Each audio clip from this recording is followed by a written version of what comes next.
성도 여러분, 한 주일 동안 평안하셨습니까? 안식일을 맞이하는 첫 시간, 우리 하나님께서 태초부터 명하신 거룩한 안식의 복과 평강이 우리 모든 성도들에게 충만히 임하시게 되기를 간절히 기원합니다. 저는 오늘 이 저녁 시간에 여러분과 더불어서 신뢰하라 하는 제목의 말씀으로 함께 은혜를 나누고자 합니다. 본문으로는 역대하 20장 20절, 우리가 너무나 잘 아는 말씀이죠. 역대하 20장 20절, 이 성경 구절에서 제목을 인용해 왔습니다. 너희는 너희 하나님 여호와를 신뢰하라. 그리하면 견고히 서리라. 그 선지자를 신뢰하라. 그리하면 형통하리라. 역대하 20장 20절의 말씀을 본문으로 읽었는데, 역대하 20장 20절의 말씀이 등장하기 전에 역대하 20장 1절로부터 20절까지 어떤 일들이 있었는지 조금 더 거슬러 올라가서 역대하 19장에서는 어떤 사건들이 있었기에 역대하 20장의 사건이 등장을 했는지, 우리가 성경을 연구할 때에는 앞, 뒤 문맥을 같이 연구하는 것이 매우 유익합니다. 그리고 20장이 등장을 했으니까 역대하 21장의 말씀까지 함께 연구하면 오늘 본문 역대하 20장 20절의 말씀을 보다 명확하게 이해할 수가 있을 것입니다.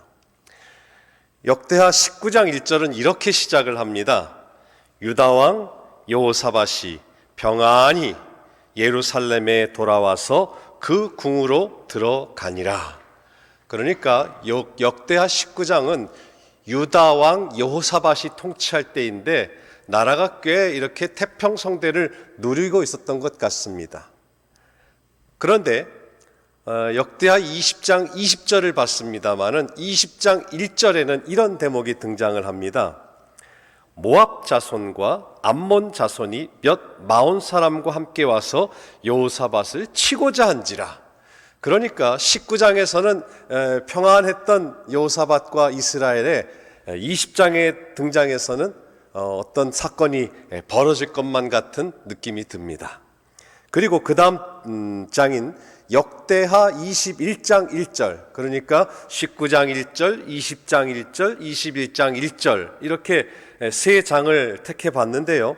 21장 1절은 여호사밧이 그 열조와 함께 자매해서 21장에는 별 우리가 기대할 것이 없습니다. 여호사밧 이야기를 꺼내려고 하는데 21장을 시작함과 동시에 여호사밧이 죽었어요. 자, 그러면 오늘 우리가 역대하 20장 20절의 말씀을 본문으로서 연구할 때에 역대하 20장 1절로부터 20장 마지막 절까지 뭔가 아주 격동적인 많은 사건들이 등장할 것임을 예견할 수 있습니다. 그러면 다시 역대하 19장 1절의 말씀으로 돌아가 보겠습니다. 유다왕 여호사밧이 평안히 예루살렘에 돌아와서 그 궁에 들어가니라. 그런데 엘렌 화이트 선지자께서는 선지자왕 134쪽에 여호사밧은 그의 통치 만년에 유다 나라를 국가적으로 굳게 하고 영적으로 튼튼하게 하는 데 크게 주력하였다. 그러니까 역대하 19장의 분위기는 뭔가 정치적으로, 외교적으로, 군사적으로 안정된 모습을 우리가 상상할 수 있고, 나아가서는 영적으로 튼튼하게 하는 데 주력했다고 하는 구절로 봐서는 이 여호사밧이 이스라엘을 통치할 때에는 영적으로도 임금뿐만 아니라 왕뿐만 아니라 모든 백성들이 꽤 건강한 상태였다는 것을 미루어 짐작할 수 있습니다. 과연 역대하 19장 4절에는 여호사밧이 나가서 브엘세바에서부터 에브라임 산지까지 민간에 순행하며 저희를 그 열조의 하나님 여호와께로 돌아오게 하니라.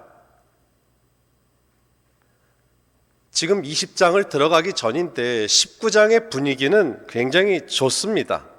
더군다나 우리가 조금 여호사밧에 대해서 좀 살펴보면 여호사밧은 북방 이스라엘과 남방 유다로 나뉜 이후에 남방 유다의 네 번째 왕이었습니다. 기원전 약 한 870년부터 848년까지 약 한 25년간 통치를 했다고 하는데 지금으로부터 거의 3000년 전의 인물입니다. 35살에 왕위에 올라서 25년을 통치해서 60살이 될 때까지 이스라엘을, 남방 유다를 통치했습니다. 그러니까 꽤 젊었을 때 왕이 돼서 그래도 이 다른 어떤 왕보다도 나라를 강력한 리더십, 때로는 국가적인 리더십과 정치적인 리더십과 영적인 리더십을 아주 모범적으로 잘 이끌었던 왕으로 우리가 추측할 수 있습니다. 그런데 제가 역대하 20장 20절의 말씀을 다루느라고 19장으로 왔는데 이제 19장은 건너뛰고 21장은 죽었다니까 건너뛰고 이제 20장 1절로부터 어떤 이야기들이 등장하는지 스토리텔링으로 좀 함께 생각해 보겠습니다. 역대하 20장 1절은 이렇게 시작합니다. 그 후에 모압 자손과 암몬 자손이 몇 마흔 사람과 함께 와서 여호사밧을 치고자 한지라. 예루살렘 성에 있었던 여호사밧을 공격하기 위해서 그 주변의 여러 족속들이 연합 군대를 이루고서 예루살렘으로 치고 들어오는 장면을 20장 1절에 연상할 수 있습니다. 여러분 오른편에 보는 지도에 보듯이 위쪽에 있는 부분이 이제 그 예루살렘이고요. 사해바다를 이렇게 가로질러서 쭉 내려와서 빨간색 표시가 돼 있는 저 부분이 이제 에돔 땅이기도 하고 세일산 거민이 살고 그 위쪽으로 모압, 저 위쪽으로 암몬. 그러니까 아래에 있는 사람들, 모압 사람들, 암몬 사람들이 이렇게 쭉 거슬러 올라가서 예루살렘을 치고자 한지라 그랬어요. 그래서 이렇게 세일을 형성해서 올라오고 있습니다. 그래서 구글 지도를 봤더니 맨 위에 예루살렘에서부터 제 목적지를 마운트 세일이라고 해가지고 세일산을 검색을 했더니 여러분 잘 보이실는지 모르겠습니다만은 맨 아래에 자동차로 한 3시간 50분 걸리는데 키로수로는 275km라고 합니다. 그러니까 우리 서울에서부터 거리를 측정한다면은 제일 먼 곳이 아마도 한 대구쯤 되지 않을까 싶어요. 정확한지 모르겠습니다만은 이제 거기에서부터 이렇게 연합군이 쭉 치고 들어옵니다. 역대하 20장 1절이에요. 2절의 말씀 보겠습니다. 혹이 와서 여호사밧에게 고하여 이르되 큰 무리가 바다 저편에서 왕을 치러 오는데 이제 하사손 다말 곧 엔게디에 있나이다 그랬어요. 그래서 엔게디가 어딘가 하고 또 역시 구글의 도움을 받았더니 맨 위에 출발지는 예루살렘 이스라엘이고 도착지는 엔게디예요. 그런데 워낙 가까우니까 저 빨간 점 안에 두 지역이 거의 붙어 있습니다. 여기 지도의 맨 아래쪽에 보니까 자동차로 9분, 아마 이 자동차 트래픽이 있는 모양입니다. 거리수로는 한 3km밖에 안 돼요. 근데 적들이 한 200km, 300km에서 쭉 치고 들어 올라와서 이제 얼마만큼 가까이 왔어요? 엔게디, 불과 3km까지 왔어요. 가령 대구 그쪽에서부터 막 서울로 치고 올라오는데 제가 삼육대학교에서 3km면 어디쯤인가 했더니 서울여대 정도 되더라고요. 그러니까 여호사밧이 이제는 적들이 연합해서 치고 들어오는데 소위 말해서 턱 밑까지 왔어요. 나름 20년 넘게 태평성대를 누리고 잘 통치를 해왔는데 이제 다른 연합군들이 저 남쪽에서부터 세를 모아서 이제 불과 3km까지 다가왔단 말입니다. 그러니까 여호사밧이 이제 그의 만년에 내가 통치 만년에 이게 뭐냐 하면서도 이제 그가 큰 위기를 맞았었을 때에 역대하 20장 20절 이후에 3절과 4절에 그의 태도를 우리가 살펴볼 수 있습니다. 왕이 겁이 났겠죠. 여호사밧이 두려워하여 여호와께로 낯을 향하여 간구하고 온 유다 백성에게 금식하라 공포하며, 위기를 만났을 때의 여호사밧은 아마 이 정치적인 리더십뿐만 아니라 영적인 리더십을 가지고 있었던 것 같습니다. 이제 우리에게 정말 큰 위기가 왔다. 이제 금식하고 기도해야 되겠다. 지금 무기 창고에서 무기를 꺼내와라가 아니었어요. 그런데 백성들도 이 여호사밧의 말을 참 잘 듣습니다. 그 밑에 뭐라고 그랬어요? 유다 사람들이 모든 성읍에서 모여와서 여호와께 간구하더라. 왕부터 하나님을 찾으니까 온 백성들이 이제 하나님께 그 위기의 때에 구해달라고 기도하는 모습을 보여줍니다. 그래서 여호사밧 왕이 하나님 앞에 아주 장문의 기도를 드립니다. 시간이 많지 않기 때문에 제가 빠른 속도로 왕의 기도를 드릴 테니까 여러분은 이제 귀로 쓱 들으십시오.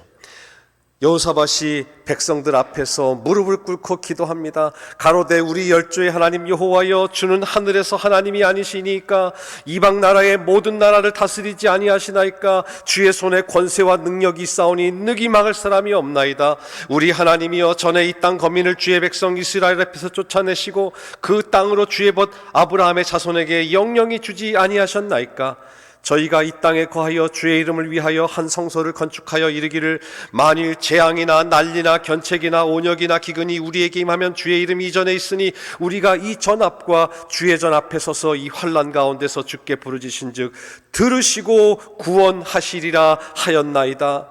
옛적에 이스라엘이 애굽 땅에서 나올 때에, 저 남쪽에서부터 이스라엘로 올라올 때에 이 암몬, 모압, 세일산 사람들 침노하기를 주께서 용납하지 아니하셨으므로 이에 저희를 봐줘서 저희가 치우쳐 떠나고 멸하지 아니하였거늘 이제 저희가 우리에게 갚는 것을 보옵소서. 저희가 주께서 우리에게 주신 주의 기업에서 우리를 쫓아내고자 하나이다.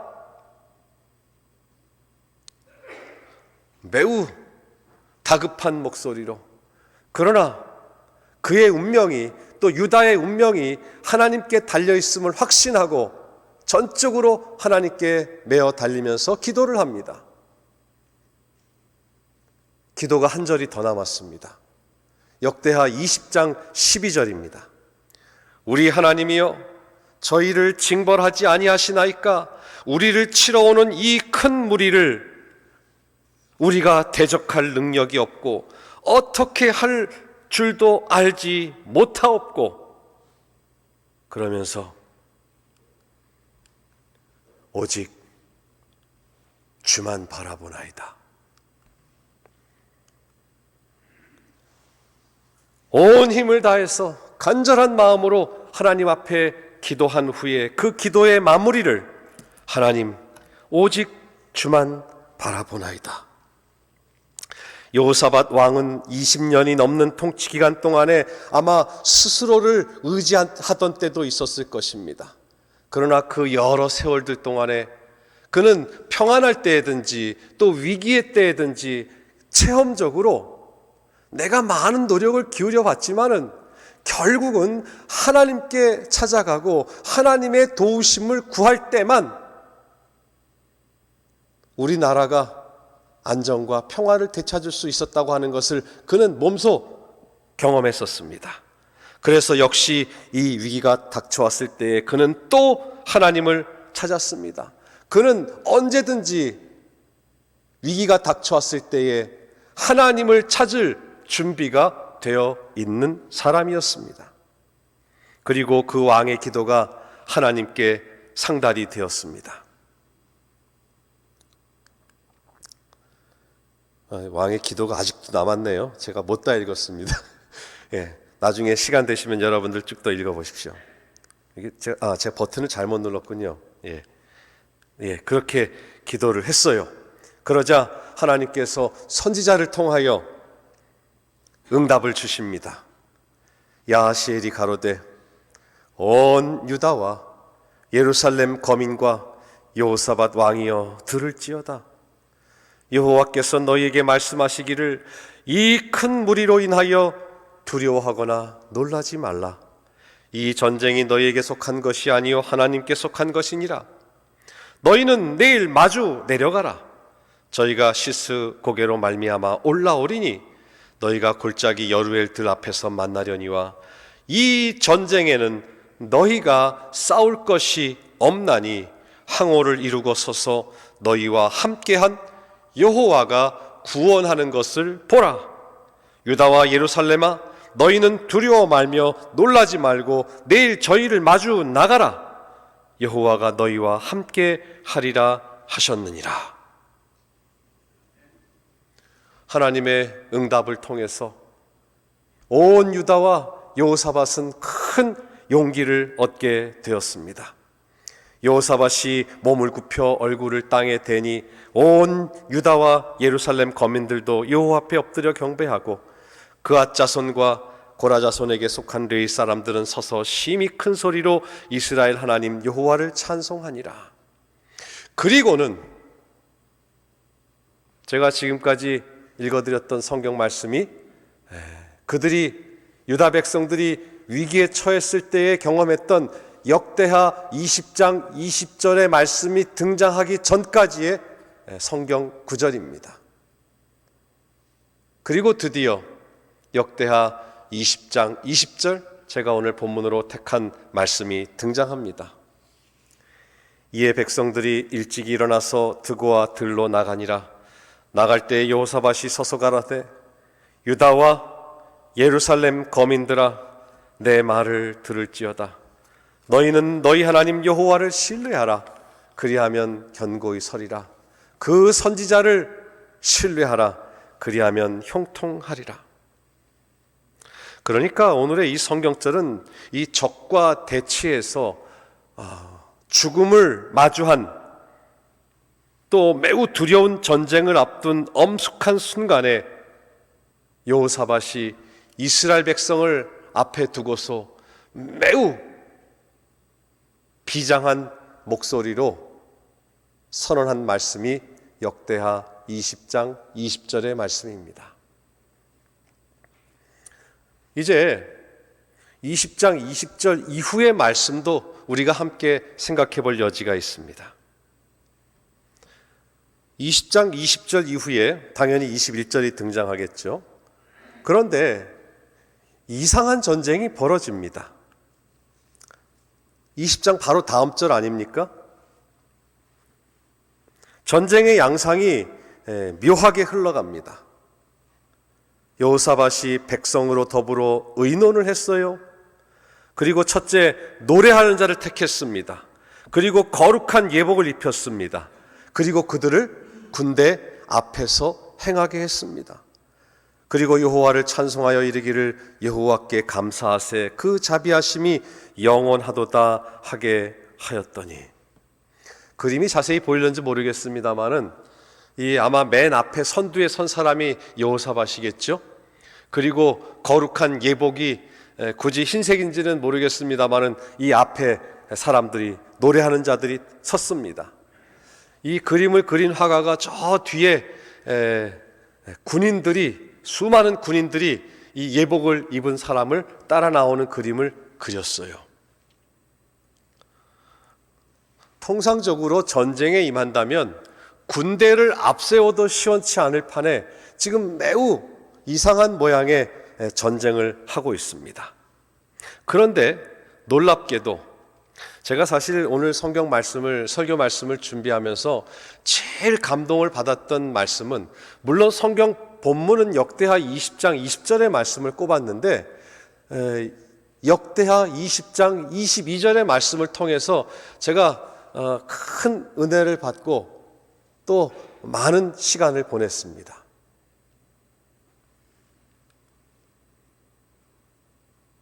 그 앞에 선 사람들이 노래와 찬송이 시작될 때에 여호와께서 복병을 두어 유다를 치러 온 아까 세 족속들 있죠? 암몬, 모압, 세일산 거민을 치게 하심으로 저희가 패하였으니, 자, 이 첫 번째 문단과 마지막 문단을 한번 같이 생각해 보시죠. 그들의 노래와 찬송이 시작될 때에 저희가 패하였으니, 전쟁이 시작됨과 동시에 끝난 전쟁이 되고 말았어요.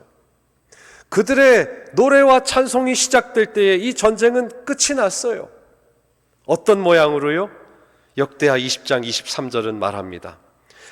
일단 먼저 저 위쪽에 있던 모압과 암몬 자손이 저 남쪽에 원래 주둔하고 있었던 이 세일산 거민을 쳐서 진멸을 했어요. 그리고 세일산 거민을 진멸한 후에는 모압과 암몬이 어떻게 해요? 저희가 피차에 사륙하더라. 그러니까 하나님께서 선지자를 통하여 말씀을 주신 대로 너희는 이 전쟁에 나설 게 없어, 너희는 가만히 지켜만 봐 하는 말씀이 불과 3절 이후에 등장을 합니다. 역대하 2장 20장 23절에 이방연합군이 서로 내분을 일으키고 자멸하게 되는 모습을 똑똑히 보게 됩니다.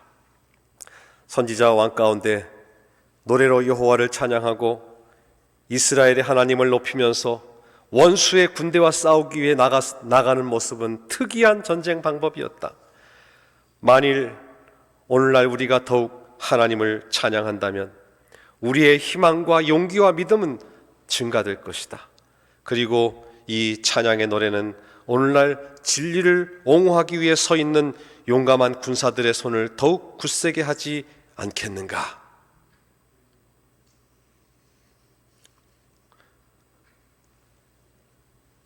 그런데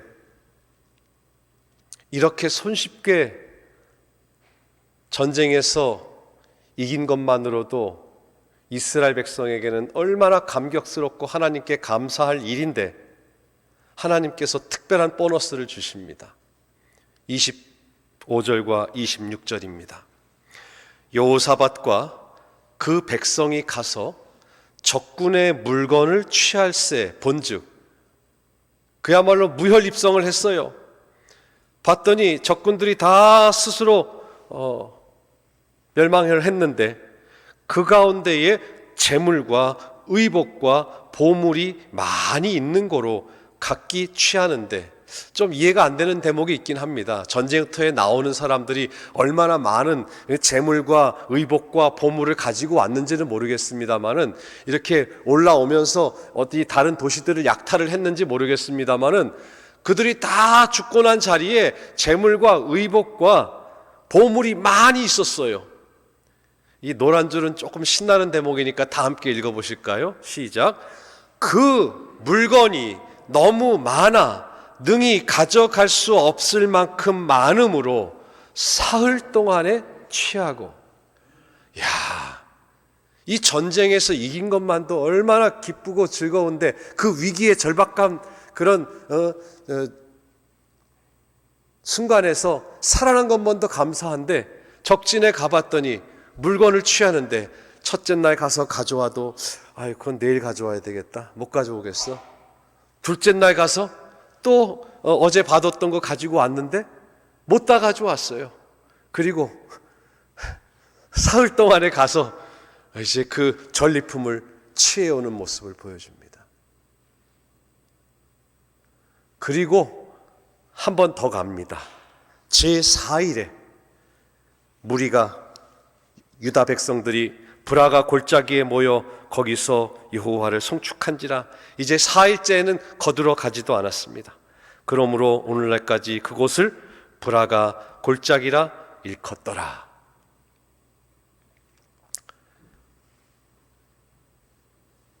엘렌 화이트 선지자께서는 선지자 왕 137쪽에 하나님께서는 이 위기에 유다의 힘이 되셨고 오늘날에도 당신의 백성에게 힘이 되신다. 인간은 넘어지고 그릇 행하는 존재이며 오직 모든 능력을 가지신 하나님만이 우리의 강한 방어 요새가 되신다는 것을 기억해야 한다. 우리는 모든 위기에 있어서 우리가 삶의 큰 시련과 고난을 만날 때마다 그 전쟁은 하나님의 것이란 사실을 깨달아야 한다. 하나님의 자원과 수단은 한이 없으시다. 보기에 불가능한 것 같은 모든 것에도 큰 승리를 이루실 것이다. 이 말씀을 믿으시게 되기를 간절히 바랍니다. 하나님께서는 이 위기에 유다의 힘이 되셨고 오늘날에도 당신의 백성에게 힘이 되신다고 말씀하셨습니다. 이들은 신이 났어요. 20장 27절 28절 유다와 온 예루살렘 모든 사람이 여호사밧을 선두로 즐거이 예루살렘으로 돌아왔습니다. 이는 여호와께서 저희로 그 적군을 인하여 즐거워하게 하셨습니다. 무리가 비파와 수금과 나팔과 아마 온갖 악기들을 다 동원해 가지고 나왔을 것입니다. 그리고 예루살렘에 이르러 여호와의 전에 나아가니라. 자기들이 연주할 수 있는 모든 악기들을 들고 예루살렘에 모여서 하나님을 찬송했습니다.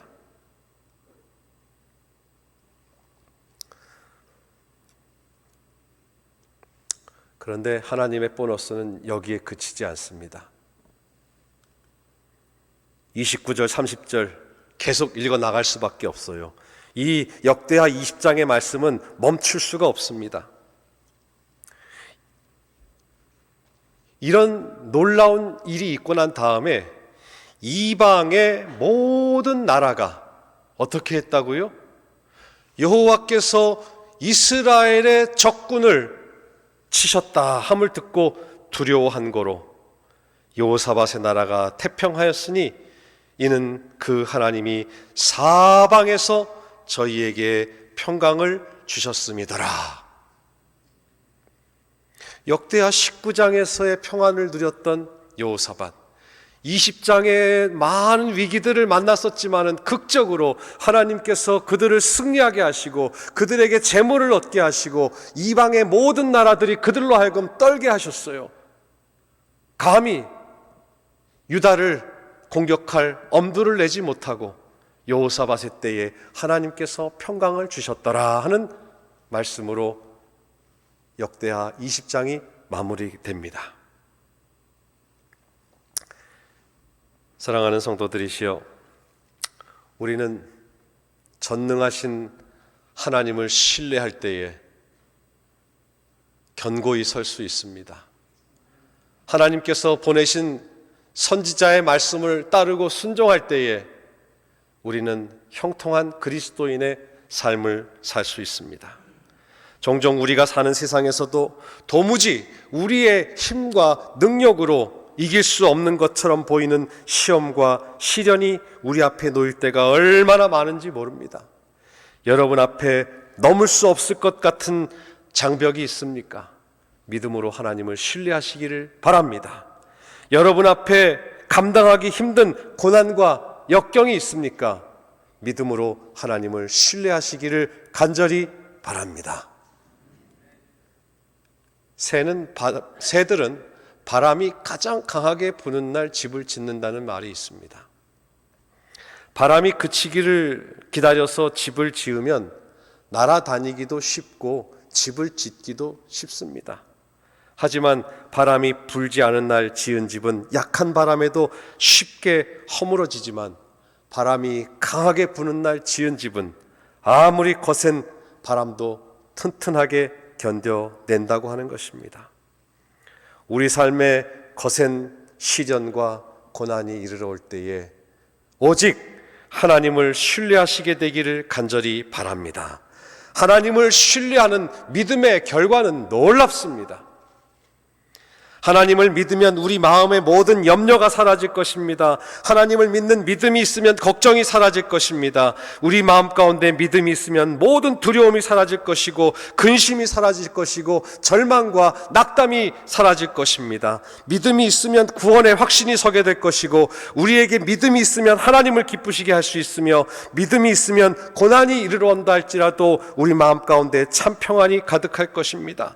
믿음이 있어야 세상을 이길 수 있고 우리에게 믿음이 있어야 그리스도 안에서 승리하는 삶을 살 수 있음을 믿으시게 되기를 간절히 바랍니다.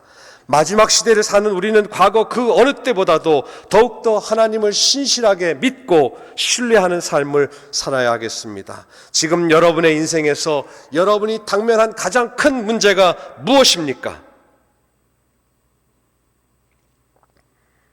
우리 가운데 어떤 분은 경제적으로 큰 어려움 가운데 빠진 분이 있습니다. 우리 가운데 어떤 분은 건강상의 이유로 끝이 보이지 않는 투병 생활을 하는 분들도 계실 것입니다. 어떤 분은 깨진 인간관계로 인해서 마음의 상처를 입었거나 무거운 스트레스에 짓눌려 계시는 분들도 있을 것입니다. 오늘의 성경 말씀에서 주시는 약속을 믿고 여러분의 삶을 온전히 하나님께 맡기시게 되기를 간절히 바랍니다. 전능하신 하나님께서 여러분의 삶의 모든 문제를 해결해 주실 줄을 믿고 우리 하나님을 전적으로 신뢰하는 저와 여러분이 되시기를 간절히 바랍니다. 시련의 때에 하나님의 약속하신 말씀의 반석 위에 굳게 서시게 되기를 간절히 바랍니다. 여호사밧의 간구를 들으신 하나님께서 그들에게 어떤 약속을 주셨습니까? 이 큰 무리로 인하여 두려워하거나 놀라지 말라. 너희는 내일 마주 내려가라. 이 전쟁에는 너희가 싸울 것이 없다. 너희가 함께한 여호와가 구원하는 것을 보라. 여호와가 너희와 함께하리라. 위기에 처한 유다 백성에게 이 얼마나 큰 위로가 되고 용기가 되는 말씀이었습니까? 이 귀한 약속을 주신 하나님께서는 비단 유다 백성에게 뿐만 아니라 오늘 여러분 모두에게도 주시는 약속으로 믿으시고 믿음 안에서 승리하는 생애를 사시게 되기를 간절히 바랍니다. 하나님께서는 여호사밧 왕의 시대뿐만 아니라 마지막 시대를 사는 우리들에게도 선지자를 보내셔서 우리의 삶이 형통케 되기를 바라고 계십니다. 특별히 마지막 시대를 사는 우리에게도 선지자를 보내셔서 그분의 영감의 글을 따라서 예언의 선물, 예언의 신을 주셔서 그 말씀을 따르면 우리의 삶이 형통한다. 영어 성경에 봤더니 success라고 되어 있더라고요. 성공한다. 어떤 성경에는 prosper, 번영할 것이다 라고 기록되어 있습니다.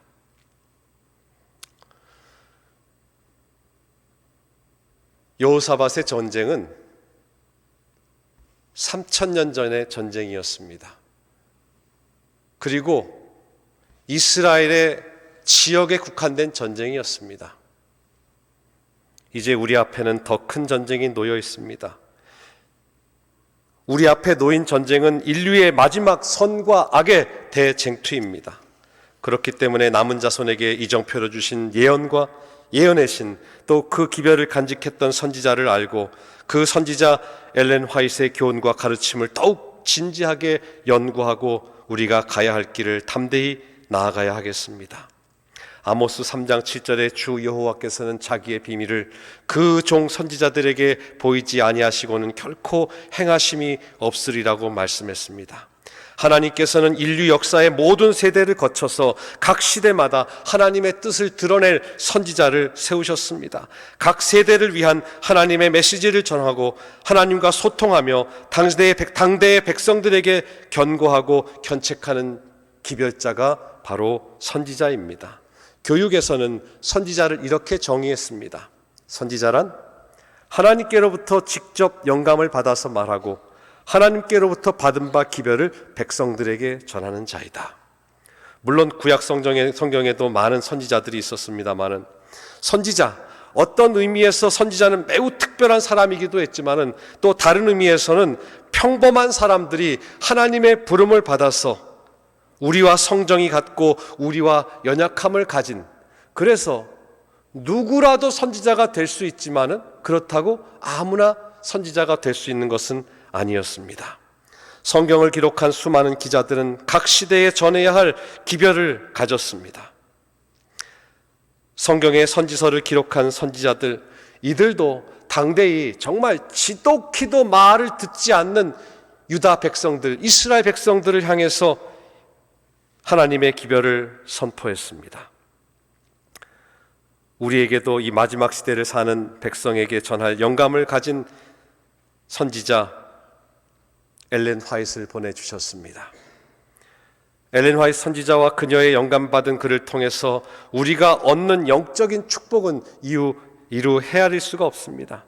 그녀는 1827년 태어나서 1915년까지 88세를 사셨습니다. 2000번 이상의 계시를 받았고요. 60권 이상의 책을 저술했고 10만 페이지 이상의 원고를 작성했습니다. 그녀의 저술은 종교, 교육, 건강, 출판, 의료, 영양, 경영, 가정 모든 광범위한 영역의 주제를 다루었습니다. 불과 9살, 세상 교육으로는 초등학교 3학년밖에 다니지 않았지만 그녀의 저술은 하나님의 영감을 받지 않고는 기록할 수 없는 탁월하고 깊은 영성이 반영되어 있습니다. 그녀는 물론 육신적인 연약함을 가지고 있었지만 그러나 그녀는 하나님의 부르심에 기꺼이 응했고 선지자로서의 신실하고 충성된 삶을 살았습니다. 그녀의 가족은 아마 혹시라도 못 보신 분이 계실까봐 제가 그냥 사진으로 준비했는데 그냥 슬쩍 눈으로 보시면 되겠습니다. 엘렌 화이트 선지자의 친정 아버지가 이 왼쪽에 계신 분입니다. 친정 아버지 로버트 하먼이고요. 화이트 선지자에게는 형제 자매가 8남매가 있었는데 엘렌 화이트이 7번째, 저기 앉아 있는 분이 8번째 쌍둥이 자매인데 엘리자베스 하먼 양이었습니다. 19살에 결혼을 했어요. 남편 제임스 화이트과 결혼을 해서 시아버지 시어머니 얼굴 보신 적 있으신가요? 엘렌 화이트의 시아버지 무섭게 생기셨죠? 존 화이트. 시어머니도 만만치 않게 좀 무섭게 생기셨습니다. 배치 화이트라고 하는 분이 이렇게 계셨습니다. 원래는 엘렌 화이트 선지자는 4아들이 있었는데 가족 사진은 흔히 2아들만 등장합니다. 큰아들 헨리는 16살 때 세상을 폐렴으로 알고 있는데 폐렴으로 세상을 떠났고 막내 허버트는 생후 3개월에 세상을 떠났기 때문에 흔히 가족 사진 하면은 이렇게 4사람만 등장을 합니다. 이 오른쪽에 있는 좀 더 큰 에드슨이 둘째고 엄마 아빠 사이에 있는 사람이 윌리엄입니다. 특별히 엘렌 화이트 선지자의 여러 그 모든 기록들을 체계적으로 유실되지 않도록 잘 보존했던 사람이 이 윌리엄이었어요. 셋째 아들이었습니다. 둘째는 잠깐 교회를 떠나기도 했었고요. 자, 제가 일부러 사진을 똑같이 밑에다 놨는데 저 꼬마 아이가 이렇게 할아버지가 됐어요. 턱수염이 많이 난. 보시겠어요? 예, 이쪽인가요? 예. 그런데 어렸을 때 얼굴 모습이 그대로 좀 있는 것 같아요. 예. 그런데 이 윌리엄 화이트, 이 셋째가 있는데 이 셋째의 아들이 바로 이 아서 화이트입니다. 이 아서 화이트는 윌리엄 화이트 아버지를 도와서 할머니의 자료들을 수집하는 일을 아주 적극적으로 성실하게 잘 도왔다고 합니다. 제가 이 아서 화이트이 쓴 한 책을 소개해 드리려고 이 가족을 굳이 소개했는데요. 엘렌 화이트의 3번째 아들 윌리엄 말씀드렸죠. 윌리엄의 아들 그 아서 화이트를 얘기했는데 아서 화이트이 어렸을 때의 할머니에 대한 기록을 이렇게 에피소드를 남긴 책이 있어요. 재작년에 시조사에서 우리가 몰랐던 엘렌 G 화이트의 인간적인 면모라는 책을 했는데 제가 시간이 많이 갔기 때문에 한두 구절만 좀 인용을 해보려고 합니다. 여기에 이런 이야기가 있어요. 이 손자 아서 화이트이 할머니를 찾아갔어요. 어느 날 나는 종종 할머니가 벽난로의 지필 의자에 앉아서 글을 쓰시는 모습을 보곤 했다. 제가 이 책입니다. 이 책의 실물이에요. 우리가 달려오는 것을 본 할머니는 글을 쓰던 펜을 한쪽에다 놓으시면서 우리를 자기 옆으로 오라고 손짓하셨고 어린아이들이 흥미 있어 하는 것들에 대해 얘기해 주셨다. 그녀는 종종 우리의 성이 패밀리 네임이 화이트라는 것을 상기시켜 주셨고 워드 플레이를 하셨어요. 멋진 말놀이로 얘들아 너희들은 너희 이름에 걸맞게 화이트하게 그러니까 하얗고 순결하게 살아야 한다. 이런 말씀을 했다는 거예요. 저도 이 이야기를 읽기 전까지만 해도 엘렌 화이트에서 한 번도 그 화이트가 색깔 화이트인지는 생각해 본 적이 없었는데 이 할머니는 유머 감각이 있었던 모양입니다. 그래서 야 우리 가문이 그래도 화이트 가문인데 베리 블랙 목사님은 베리도 있는데 베리가 블랙이 아니고 우리는 화이트다. 그러니까 순결하게 살아야 된다. 이런 이야기를 들려줬다고 하는 회고를 했어요. 또 한 번은 화이트 부인에 대한 이야기를, 할머니 이야기를 했어요. 이제 할머니의 흑역사죠. 1863년 여름이었다. 그때 나는 할머니의 집에 있었다. 그때만 해도 엘렌 화이트는 육식을 많이 했고 단순하고 건강에 좋은 음식들에 대해서는 별 관심을 두지 않았다. 그녀는 체력을 위해서는 육식이 필요하다고 생각을 했다. 그래서 고기 먹는 것을 꽤 좋아했어요. 1827년생이니까 이때만 해도 거의 나이가 40세가 다 되도록 고기를 좋아했어요. 그런데 그녀는 계시를 통해서 자극적인 음식과 육식에서 벗어나서 단순하고 건강에 좋은 음식을 먹음으로써 얻는 유익에 관해서 보게 되었다. 그래서 이제 내가 계시를 받아서 이제는 더 이상 육식을 하지 않는 게 좋아 해서 요리하는 사람에게 말합니다. 요리하는 사람에게 더 이상은 이제 오늘부터 고기를 먹지 않을 거니까 앞으로 식탁에 고기 내지 마세요 라고 실행에 옮겨졌습니다. 그리고는 몇 시간이 지난 다음에 가족들이 땅에서 난 좋은 것으로 풍성하게 차려지긴 했지만은 고기로, 육류로 만든 음식은 하나도 없는 식탁에 와서 앉았다. 엘렌 화이트는 자기가 시장하다고 생각했으나 차려진 음식을 보고는 시장기가 사라졌다. 야, 이 식탁에 고기가 없어. 그리고 식탁을 떠나버렸대요. 이제 배가 고팠으니까 다시 다음 끼니 식사가 됐겠죠. 다시 식사 시간이 왔고 가족들이 식탁에 둘러앉았다. 이번에는 그녀가 배고픔을 느꼈다. 그러나 식탁을 쭉 살펴보고서는 고기가 없는 것을 발견한 그녀는 식사를 하고 싶지가 않아서 음식에 손도 대지 않고 일어나 나가버렸다. 그녀는 오로지 고기만 먹고 싶었다. 그런데 한 번 더 다시 식사 시간이 왔을 때 엘렌 화이트는 서둘러 식탁으로 가보았다. 이제는 배가 고팠으니까 서둘러 갈만도 하겠죠. 거기엔 여전히 고기가 없었고 그녀는 그것을 갈망하고 있었다. 고기가 먹고 싶었어요. 도무지 단순한 음식들은 그녀에게 매력적이지 않았다. 그 후에 그녀는 우리에게 이렇게 말해주었다. 나는 나의 두 팔을 배에다 가로 얹어놓고 말하기를 나는 단순한 음식을 먹든지 안 그러면 전혀 먹지 않을 거야. 내 위장하게 말하기를 너는 단순한 음식을 먹을 때까지 기다려야 돼.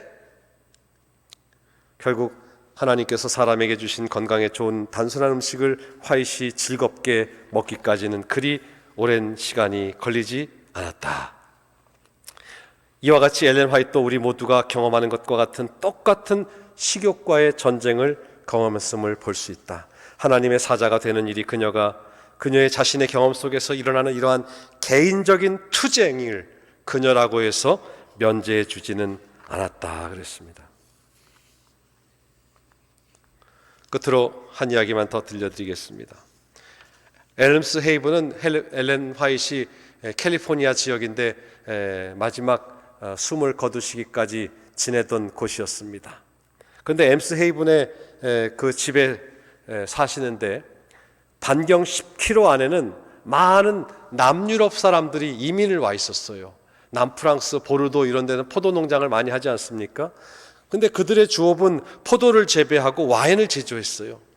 그런데 거기에 바로 너머에는 매우 큰 양조장이 있었는데 그 술을 만드는 양조장이 아마 세계에서 제일 큰 양조장으로 평판이 나 있었답니다. 제7일 안식일 예수재림교인들은 그들의 절제 원칙 때문에 이곳에 사는 사람들에게 별로 인기가 없었다. 아무리 큰 양조장을 가지고 있으면 뭐해요? 이 안식일 교인들은 와인 한 병을 사가지고 가는 꼴을 못 봤어요.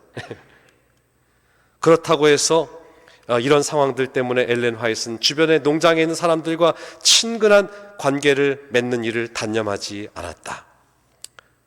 엘렌 화이트이 세상을 떠나고 여러 해가 지난 후에도 그 네파밸리에 사는 사람들은 그녀를 항상 예수님에 대하여 너무나도 사랑스럽게 말하는 작은 여인으로 기억했다 그랬습니다. 엘렌 화이트는 재림교회가 성경의 예언에 대하여 깊은 인식을 가지고 온 세상을 향하여 예언적 기별을 전파할 수 있도록 하는 일에 지대한 공헌을 했고 마지막 시대를 살아가는 백성으로 이 세상을 살아갈 때에 우리가 간직해야 할 삶의 원칙이 무엇인지를 제시해 주었습니다. 사랑하는 우리 대학교의 성도들이시여, 우리 재림교회 성도들은 책의 백성들입니다. 비록 스마트 기기의 발달로 출판 시장이 점점 위축되어 가고는 있지만은 선지자의 글, 예언의 선물을 통해서 우리가 커다란 영적인 유익을 얻고 있습니다.